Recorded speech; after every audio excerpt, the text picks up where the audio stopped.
Well, most people, when they study this Parsha and look for the messages and big ideas that come out and emanate from this week's Parsha, will focus on the end, the story of the Akedah, the challenges that arise from that story, and the beautiful messages of faith and timely ideas of devotion to God that emerge from the end of the Parsha.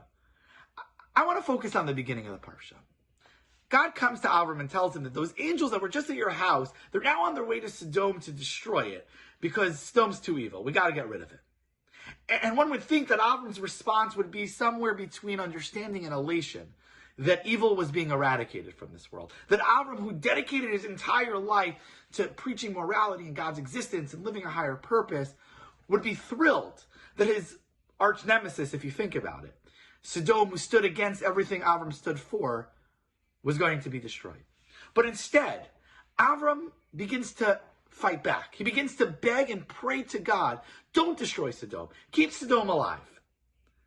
And it begs the question, why would Avram do that? Shouldn't he be on Team God as if? Shouldn't he be, yes, let's get rid of evil. Evil's awful. I've been trying this my whole life, trying to preach that this life is not good and we need a life of higher purpose, a life of meaning, a life of godliness. Avram should be thrilled that Sodom was being destroyed. Why did he decide to take upon himself the role of defense attorney and defend evil?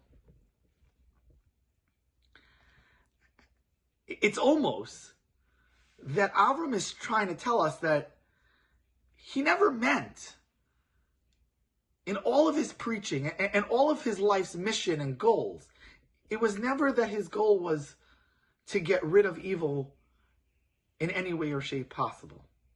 It was almost that he recognized that evil was there for a purpose, that even in Avram's world, there was a necessity for a Sodom. There was a necessity for Ra, for evil to exist. It's almost as if Avram was saying to Hashem, I don't want you to come here and destroy Sodom. I want my message of morality to enter into Sodom. It's why Avram's defense was not, God, don't destroy it. It was, maybe there's enough merit. Maybe there are enough people in whose merit, there's still a chance that morality will seep in. There's still a chance that my message will come across. But to me, the big takeaway here is that Avram recognizes that in this world, there's a space for a Sodom.